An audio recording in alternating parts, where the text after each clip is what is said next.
Uh, Thanks, Mike, for joining me. We're going to have a chat a little bit about sustainability and technology. So to start, I'm Melissa Bear, CEO of WebTools Agritech, which is in obviously the agriculture and supply chain and value chain. And I'm the co-chair of the sustainability subboard with NZ Tech. So joining me today is Mike Casey, who's, I guess, the founder of Emissions-Free Cherry Orchard. That's right. And the NZ Zero, which is the aim to get all, production of food down to zero emissions. Can you tell us a little bit about your background and how you got to owning a cherry orchard in central Otago?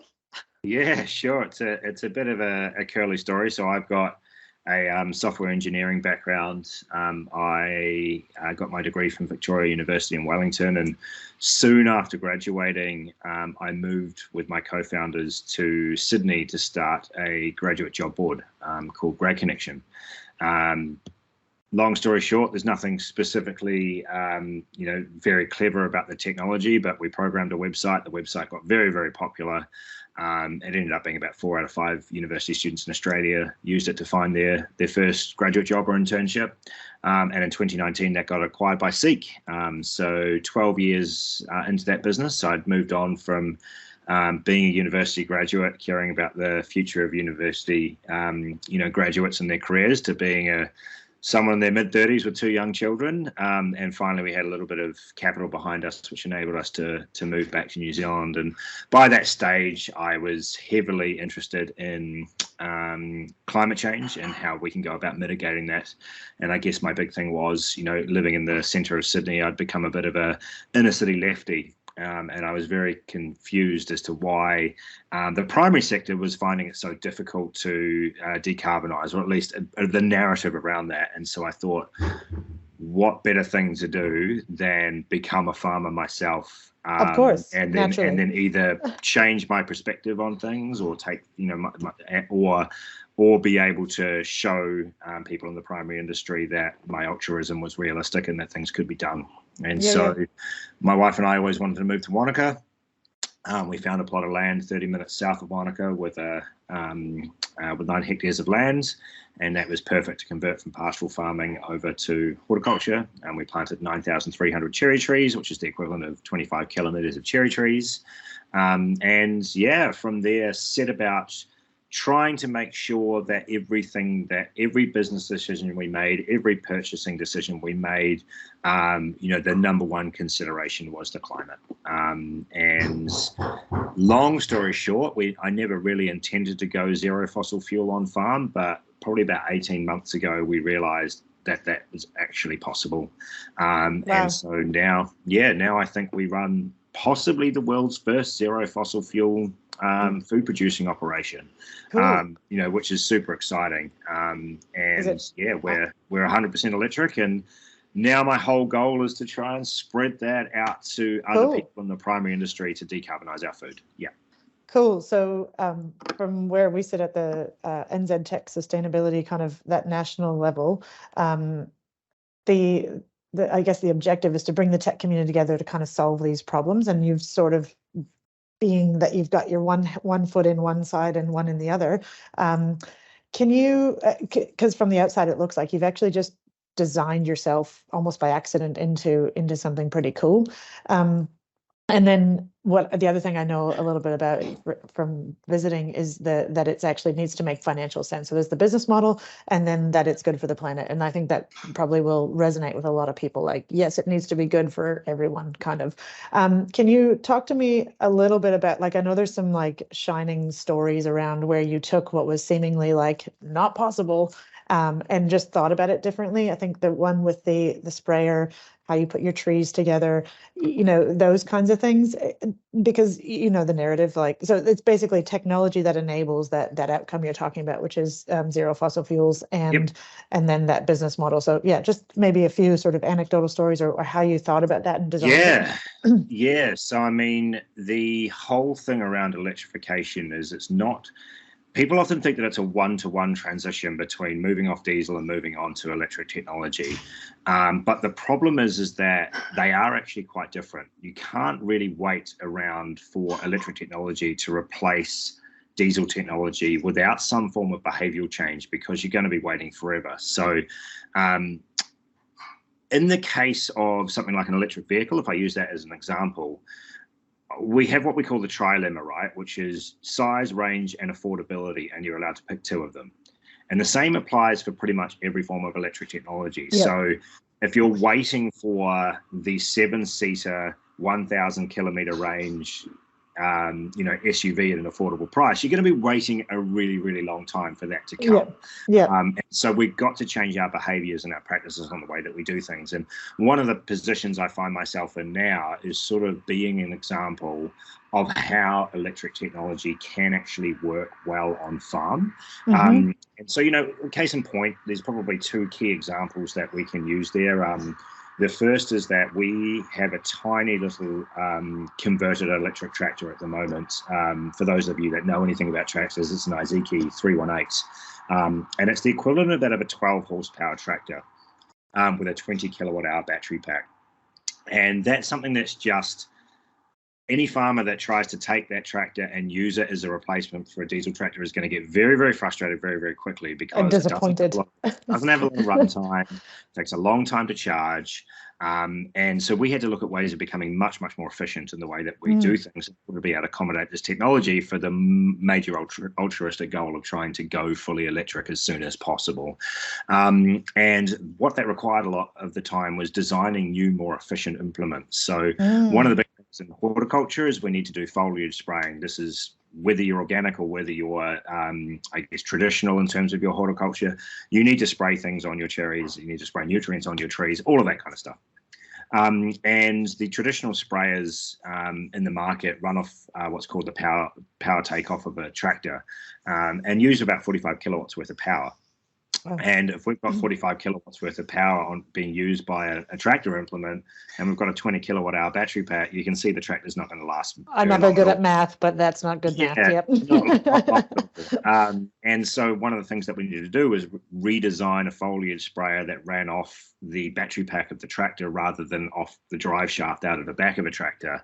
And what we actually managed to do is design a sprayer that does the exact same job as an existing sprayer and uses probably about 8% of the power.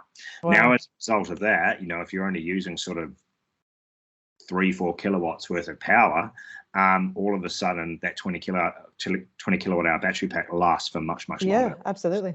And so that's the first thing. And then the second thing is that before you move on, there's actually a side benefit, which I think from starting with, let's get to zero fossil fuels and electrification, you've actually created an additional side benefit, which is if that in previous situation you spoke about that whatever mixture is in that tank, if you can't spray for whatever reason because of wind, you then actually have to keep it either goes off or you have to stop, whereas because you can keep it in. Sorry, speak about that a little bit, like the so it's like benefit.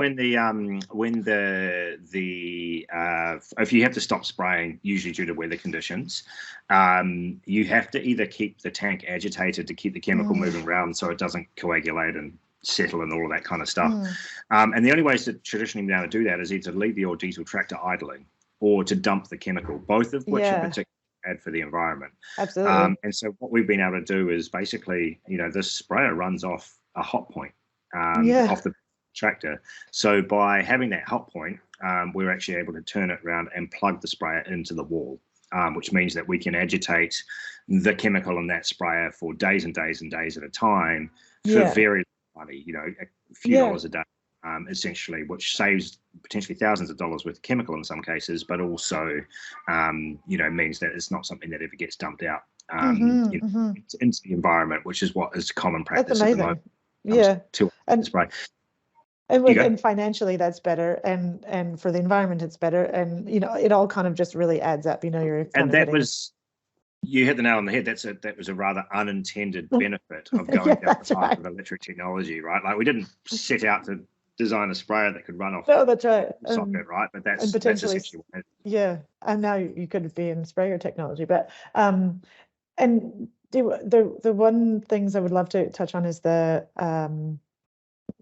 frost one and the tree design. But tree design Yeah, maybe you carry on from there. Yeah, well, so the most dangerous time for us is probably early, late September. It runs actually into October and November, but when we get frosts.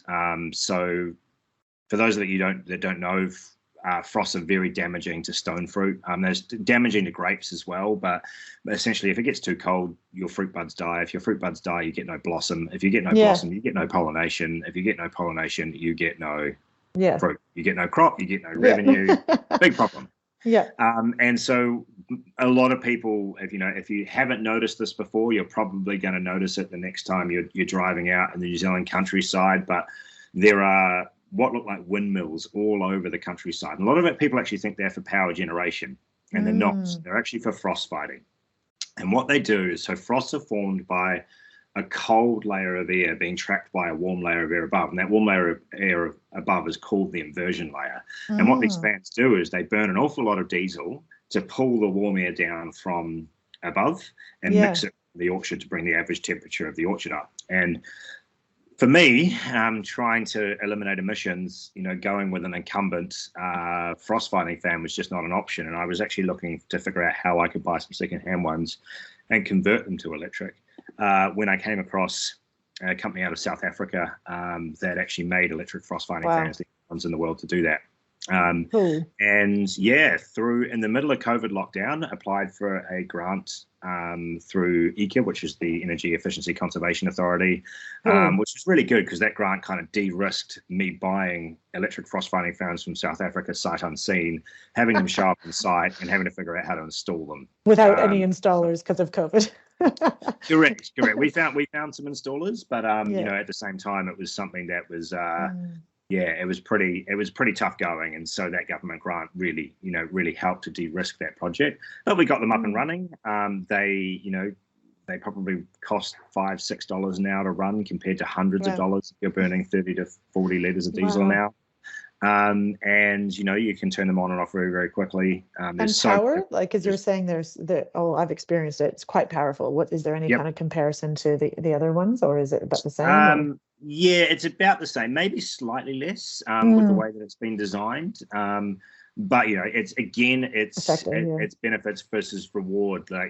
We save tens of thousands of dollars a year in energy costs by using these fans. And as a result, the payback on them is very, very quick. And so I'm actually thinking that, I might actually end up getting a third one of these installed at some point as well, just to cover potentially some of the area where they might not have quite covered where I want them to cover. That being said, I'm very, very happy with the way they've cool. So make sure we cover the last two ones, because there's a really good New Zealand sort of what you've done with New Zealand resources, right? The ECA funding, the grid, and how the grid is mostly, good clean power generation, but you could have gone batteries, but you didn't do that. So maybe we'll end with your tree design. And can you talk to me about what you've done with the grid and the batteries? And because you speak about that kind of cradle to grave, and in technology, we have that, we're all running computers with, lithium batteries, and, there's that kind of inconvenient truth, right? So you've gone a different route. And can you just talk about kind of the thinking behind that and how you optimized and thought about that kind of cradle to grave sustainability story? So the number one thing with, if I'm sitting in a really good position in society at the moment where it doesn't matter, if you are a member of Greenpeace or you're a conservative South Island dairy farmer, everyone comes to my farm and learns something. All I'm doing is changing whether I'm talking about money or whether I'm talking about carbon, right? The result is the same. And so one of the things that, Jacinda Ardern said when she left office is, let's take the politics out of climate change. And I feel that I found a really unique way of doing that where no one can really be upset with what I'm doing, because if they don't believe in climate change or don't think it's worthwhile addressing it, I can talk about the money side of things. Yeah, the balance sheet still looks better. Exactly. And if they do really care about that, then I can talk specifically about how much carbon we save and the good that electrification can do to New Zealand. So it works well, I guess, in both situations. But half of that is you need to be really authentic and genuine and understand the cradle to grave of everything that you're doing, right? Because solar panels do have a cost to create them, and batteries do have a cost to create them. And the simple answer is that if you buy them and then never use them, or use them very sparingly, you're never going to pay back the embodied carbon associated with creating them. So you have to use them, and you have to use them a lot in replacement of diesel for a long period of time, in order to sort that out. And so, the equation that I use in everything is a reasonably well, documented academic equation now. 73 kilos of carbon per kilowatt hour of battery storage. Okay. That's to get the battery created. Wow. And then it's 2.68 kilos of carbon, and there's 96 grams of carbon per kilowatt hour on the grid. And anyone with high school mathematics skills can then work out that out. What factor it is. So cool. For the EVs that we have, it's about 1,800 litres of diesel that we would need to save in order for the EVs that we drive on the road to be better for the environment. Wow. And that actually doesn't take that long when you live rurally. That's true. I think about 8 months, and owning an EV was better for the environment. Wow. The electric tractor that we're getting is a little bit different. That's going to be about 1,800 hours of tractor use that we will need in order to have that paid off, which for us is probably going to take 3.5 years worth of tractor use. Cool. That's fine. One of the big things, though, is that while we're looking at cradle to grave, one of the things, it's often a really sort of one-dimensional argument around, well, how long does it take to pay back the carbon, and how much long does it take to pay back the capital? And I think one of the big advantages of electric technology is actually, well, if it's really, really cheap to operate and it's new technology on the horizon. So the example I'll use is our electric tractor is also driver optional, so provides a full autonomy beyond anything we've really ever experienced before. Cool. How can I turn 350 tractor hours a year into thousands of tractor hours a year on farm? How can I be a better farmer? Because I had access to energy and at low cost operations that no farmer has ever had access to before. How can I innovate around my spray programs? How can I eliminate herbicides? How can I how can I shift more towards organics? All of these kinds of things are now on the horizon. Cool. They may not have been on horizon in the past. So it's you actually just touched on a really good point there, right? If your cost of operating is so low that the argument of it's too much time and effort and labor to actually consider a low toxic way of farming, aka organics, if you will, whereas you're saying, well, with automation and with low cost of operation, we now might be able to have that conversation. As farmers, we grow in New Zealand, we grow commodity products. Yeah. And commodity products sold on the world market are really, really hard. The reason it's really hard is because we're competing with lower wage economies that can produce things a lot cheaper. So in order to make sure that we continue to shift our commodities, we have to be seen as being the best. And how do we see as being the best? By adopting technology that other countries can't yet have access to. And one of the most amazing things about New Zealand is we have such a highly renewable electricity grid and such a good access to technology that we're probably set to be one of the leaders in this space if the farmers in New Zealand choose to go down that path. If we decide to. So on that, can you speak about, because I think the biggest, most surprising thing I found visiting your farm was that there's just not a massive amount of batteries, because I would have thought, being an electric kind of operation, you've got to store it, et cetera. Just tell us a little bit about the thinking through that, and obviously your software background probably helped. So we do have some batteries, but we definitely don't have enough batteries to cover our operational things for long periods of time. And the reason comes back to that that problem of if I have that many batteries, I might never pay off the carbon to create them. So we've got 120 kilowatt hours worth of batteries, which would be a huge amount for a house, way over the top for a house. But for a full farm, not enough for a farm. Exactly. And so, to put it in perspective, our irrigation pump, is an 18.5 kilowatt pump. So basically our batteries, we could irrigate for about 5 hours. They're there to provide a little bit of backup in the case of power cuts so that we can continue to run things as required. They're there to take some, to store some of the solar that we have, but mainly they're there so that we can interact with the New Zealand grid in a smart way. And so what that means is that when power is really, really cheap, which is usually a result of our hydro dams having a lot of water in them, we buy that power. And the reason that we buy power when it's cheap is we know that it's highly renewable. Likewise, when power is really, really expensive, we know that the rest of New Zealand needs it, and we know that there are going to be fossil fuels included on the grid at that time. And so during that time, we work really hard to export that power from our batteries back out to the grid. So what that does is we sort of arbitrage on price, which provides us with a reasonably insignificant revenue stream. But since we have the batteries there, for, I guess, a form of resilience on farm, we can use them for this kind of thing. So it provides a reasonably small revenue stream, but also provides a service, a sort of a civic duty back to the grid. And as we move down the path of electrifying everything, New Zealand's going to need about 3 times as much power as we currently have. And everybody at the moment goes, you would have heard the story about, the grid's not going to be able to support it. Let's just give up. This isn't worth it. And the answer is if everybody does what we're doing and has power storage on site so that they can stop taking power when it's in high demand and take power when it's in low demand, but also support the grid when it's in high demand. We can actually solve that without a huge amount of infrastructure upgrades being required. And so that's a big part of what I'm starting to work on in campaign. Yes, I'm a cherry farmer. Yes, I grow cherries. Please support me and buy my cherries. But the other thing is that, like a bigger part of what I'm doing is passion around using technology to be better farmers and using technology to electrify New Zealand, because the sooner we can electrify and the sooner we need to get rid of the argument that, New Zealand's so small, it doesn't make a difference. Because let's face it, we're New Zealanders. We love to be recognised on the world stage. Absolutely. So let's just do this because it's actually really, really easy to do. I love that. I love you thinking of like, what is it that we do uniquely and how do we leverage that? And how do we then be something unique and different? And you've just nailed it on the head, right? Our grid is there and it's and we have access to technology. And I think that's the thing I observed coming here is, wow, we're really in some ways really quite ahead of the game on the technology front. So smush them together, add in agriculture, and you're kind of got your like unique Venn diagram that you've got there.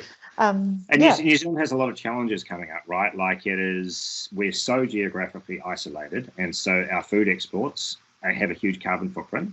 And we're also, the other part of our economy is tourism, and that has a high carbon footprint. Well, and so I think you touched on it earlier, our productivity in our primary sectors, like one of the lowest in the world, right? And so we actually have this impetus or necessity to think about how do we get more productivity? How do we get more out of what we currently put in? And you just said like 3 different ways we could do that.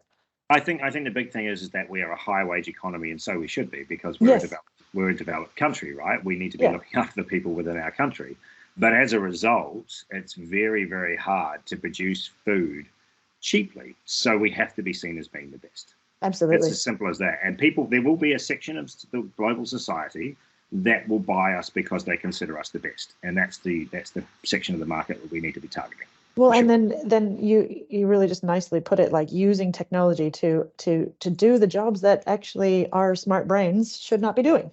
So let's not. If you've ever tried to mow 25 kilometers of cherry trees, you'll know that it is the most boring thing you can possibly imagine. Unless you're trying to have mindfulness and meditation, it's not really a great option. A complete waste of a human brain, for sure. It absolutely is. Just before we wind up, because I guess the theme here I'm trying to pull out for what other of the tech companies and industry can kind of see is that with a paradigm or with a sort of design theory, all of these really cool innovations kind of came out of it, right? And then I guess that's the power of sort of asking a question. And so the last point, just to talk about how you, because I guess in horticulture, a lot of the conversation is plant trees for automation, which is great.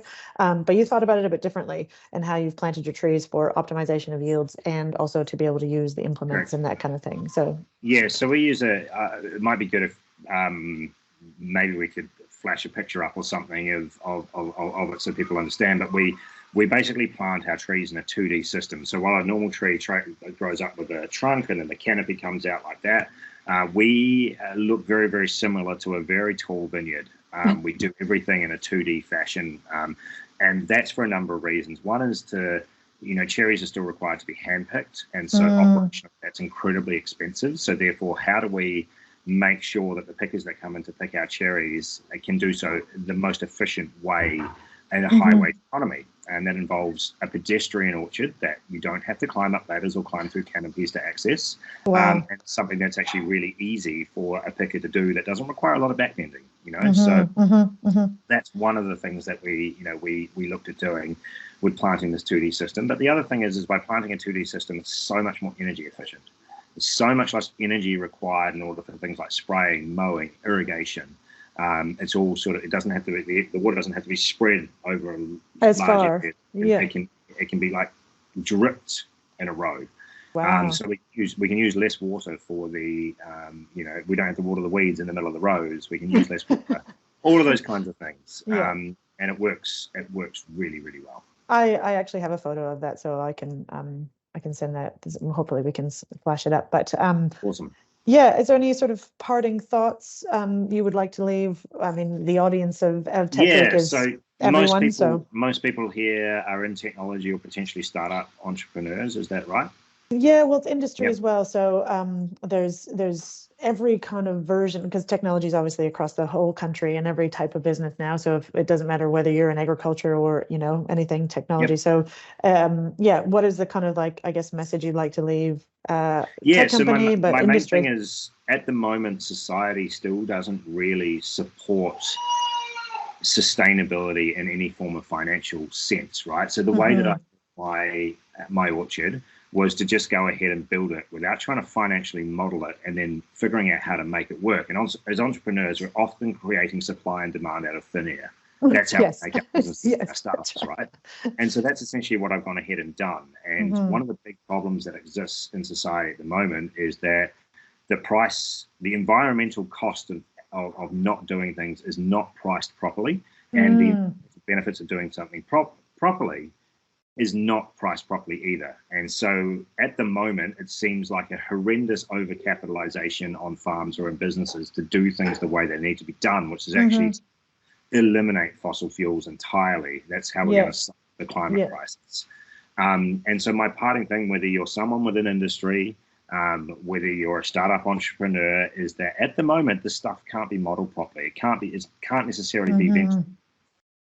It can't necessarily be something that can be leveraged at a bank, and all of that has to change in order to encourage more and more people to go down this path. So that's the challenge, is doing something even though there's no clear sight of how your business is actually going to benefit from it.